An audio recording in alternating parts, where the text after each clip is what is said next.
ஓம் ஹ்ரீம் பைரவி க்ளாம் ஹ்ரீம் ஸ்வாஹா. வணக்கம். இந்த ராசி பலன் பத்தி பேசுறதுக்கு முன்னாடி நான் சில விஷயங்களை சொல்லணும். எப்படின்னா, இப்போ நிறைய பேர் ஜாதகம் கொடுப்பாங்க. நம்ம அது பார்க்கும்போது அந்த லக்னம் சரியா இருக்கா இல்லையான்னுட்டு நம்ம அந்த லக்னத்தை சேஞ்ச் பண்ணி பார்க்கணும். அது சேஞ்ச் பண்றது அவர் கொடுத்திருக்கிற பர்த் டைம் வச்சு நம்ம பண்ணக்கூடாது. பாஸ்ட் ஈவெண்ட்ஸை சொல்லி அதுக்கு சரியா இருந்தால் மட்டும் நாம அந்த ஜாதகம் பார்க்கணும். ஃபர்ஸ்ட் விஷயம், நிறைய பேருக்கு இந்த மாதிரி ஜோதிடர்களுக்கு இந்த டைம் சேஞ்ச் பண்றது பர்த் டைம் ரெக்டிஃபிகேஷன் சொல்லுவாங்க. அது அவரால் முடியாது. ஸோ அப்படி பண்ணி பாஸ்ட் இவெண்ட்ஸ் சொல்லி அதுக்கப்புறம் நாம அவரை நம்பலாம். இது ஃபர்ஸ்ட் விஷயம். ரெண்டாவது ராசி மேல, பெயர் மேல, நியூமராலஜி படி, டேரட் கார்டு என்னென்னமோ இருக்கு, புதுசா இருக்கு. அதெல்லாமே நம்பக்கூடாது. எப்படின்னா, வேதிக் அஸ்ட்ராலஜி, பாமிஸ்ட்ரி ரெண்டு விட்டா வேற விஷயத்துல, வேற ஜோதிடத்துல வேற என்னென்ன பద్ధதி இருக்கு, அங்க எல்லாமே இந்த ரிசர்ச் நடக்கல. ஸோ உங்க பாசிட்டிவ்னு சொல்லணும், லக்னம் சரியா இருக்கா இல்லையா பார்க்கணும். பரிகாரம் சொல்லும் போது புரஹத் பராசர ஓரா சாஸ்திரத்துல அந்த கிரந்தத்துல என்ன எழுதியிருக்கு, சிம்பிளான பரிகாரம். இப்போ ரொம்ப கஷ்டத்துல இருக்கிறவங்க எப்படி காஸ்ட்லியான பூஜை எல்லாம் பண்ணுவாங்க, காஸ்ட்லியான ஜெம்ஸ்டோன்ஸ் போட்டுக்குவாங்க இல்லையா. இன்னொரு விஷயம் என்னன்னா, இப்போ காலசர்ப்ப தோஷம், இந்த பித்ரு தோஷம், இது எல்லாமே இந்த புரஹத் பராசர ஓரா சாஸ்திரத்துல இல்லை. ஸோ இது நீங்க மனசுல வச்சுக்கணும்.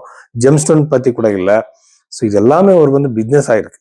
ஸோ உண்மையான ஜோதிடத்துல சிம்பிளான ரெமெடிஸ் இருக்கு. மந்திர ஜபம், தானம் மாதிரி.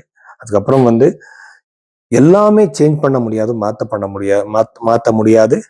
வெறும் குட் ஆர் பேட் டைம், இது மட்டும்தான் நம்ம தெரிஞ்சுக்க முடியும். சரிங்களா? ஸோ இது மனசுல வச்சுக்கோங்க. இந்த மாதிரி ஜாதகம் பார்க்கறதுக்கு ரொம்ப டைம் வேணும். ஸோ அனாலிசிஸ் பண்ணணும். ஷோடச வர்க்கம்னு சொல்லுவாங்க, டிவிஜனல் சார்ட்ஸ் சொல்லுவாங்க. எல்லாமே பார்த்து, கைரேகையெல்லாம் பார்த்து, பிரச்சனை கோண்லி பார்த்து ப்ரெடிக்ஷன்ஸ் கொடுக்கணும். ஸோ அவ்வளோ ப்ராசஸ் லென்த்தியா. இதுக்கு பேஷன்ஸ் வேணும். கஸ்டமருக்கும் பேஷன்ஸ் வேணும், சொல்றவருக்கும் பேஷன்ஸ் வேணும். எப்படின்னா, ஒரு நாளுக்கு ஒரு 5 ஜாதகம் கூட சொல்ல முடியாது. ஸோ அவ்வளவு டைம் எடுத்துக்கணும் இது. ஸோ அதனால பைரவி அஷ்டகை நீங்க கனெக்ட் பண்ணுங்க, உங்க ஜாதகம் பார்த்து ஸோ என்னென்ன இருக்குன்னு நாமே தெரிஞ்சுக்கலாம். கடக ராசி. இந்த கடக ராசியில பிறந்தவருக்கு 2026 February 8th அப்புறம், 8ஆம் தேதிக்கு அப்புறம் என்னென்ன விஷயங்கள் இருக்கு நம்ம பார்க்கலாம். ஃபர்ஸ்ட் 2வது இடத்துல இருக்கிற கேது கிரகத்தை நம்ம பார்த்தா கண்டிப்பா இது இன்வெஸ்ட்மெண்ட் பண்றதுக்கு நல்ல டைம் கிடையாது. ஜாகிரதா இருங்க. ஷேர் மார்க்கெட்ல இன்வெஸ்ட்மெண்ட் பண்றது, புதுசா தெரியாத பிசினஸ்க்கு நீங்க இன்வெஸ்ட்மெண்ட் பண்றது, இங்க லாஸ் ஆகிற சான்ஸ் அதிகமாகவே இருக்கு. இன்னும் நிறைய நாளுக்கு வரைக்கும் இந்த கேது கிரகம் 2வது வீட்டுல இருக்கிறதுனால, தனஸ்தானம் ஆயிருக்கிறதுனால இன்வெஸ்ட்மெண்ட் பண்ணும்போது ரொம்ப ஜாகிரதையாக இருக்கணும். ஸோ நீங்க இன்வெஸ்ட்மெண்ட் பண்ணாம கொஞ்சம் ஜாகிரதை இருந்தா கண்டிப்பா நீங்க சக்சஸ்ஃபுல் ஆகுவீங்க. அதுக்கப்புறம் யார் கல்யாணத்துக்காக நீங்க தேடுறீங்களோ, ப்ரொபோசல் கொஞ்சம் கிடைக்கிறது டிலே ஆகும். ஆனா அதுக்கு சில ரெமெடிஸ் நீங்க பண்ணிக்கலாம். ஸ்வயம்பர பார்வதி மந்திரத்தை ரெகுலரா நீங்க சாண்ட் பண்ண போதும் நிறைய பேருக்கு கல்யாணம் நடந்திருக்கு. உங்களுக்கு கூட கல்யாணம் நடக்கலாம். அந்த மந்திரம் நீங்க கூகுள்ல நீங்க சர்ச் பண்ணிக்கோங்க. அஷ்டமா ஸ்தானத்துல இருக்கிற கிரகங்களை நம்ம பார்த்தா கண்டிப்பா ப்ராப்பர்ட்டி வாங்குற யோகம், வீடு கட்டுற யோகம், எல்லாத்துக்கும் சம்பந்தப்பட்ட ஒரு வழி உங்களுக்கு கிடைக்கும்.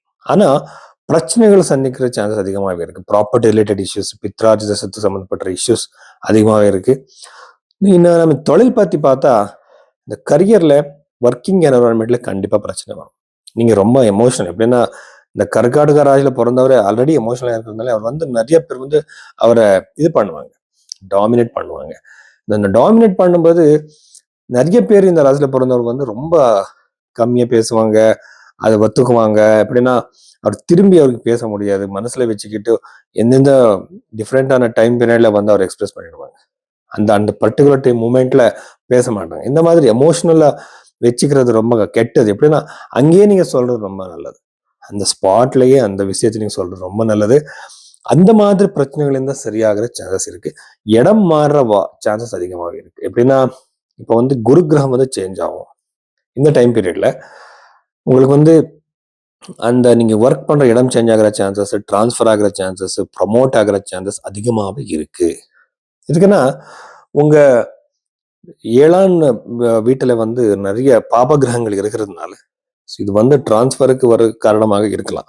அதுக்கப்புறம் திருமண வாழ்க்கையில கண்டிப்பா சின்ன சின்ன பிரச்சனைகள் வரும், சண்டைகள் வரும். ரொம்ப ஜாக்கிரதையா இருங்க. ஸோ ப்ராப்பர்ட்டி வாங்குறது கூட ரொம்ப நல்ல டைம் நான் சொல்லிட்டேன். கவர்மெண்ட் ஜாபுக்கு ட்ரை பண்றவருக்கு ரொம்ப நல்லதுன்னு சொல்லிட்டேன். அதுக்கப்புறம் வந்து ஸ்டூடெண்ட்ஸ்க்கு ரொம்ப நல்லது. ஸ்டூடெண்ட்ஸ் யார் யார் புதுசான கோர்ஸ் எடுத்துக்கிட்டு நீங்க படிச்சுட்டு இருக்கீங்களோ அவருக்கு எல்லாமே ஸ்கோர் ரொம்ப நல்லா கிடைக்கும். கொஞ்சம் ஃபோக்கஸ்டா இருங்க. இவ்வளவு விஷயங்கள் கடகராசிக்கு சம்பந்தப்பட்ட விஷயம்.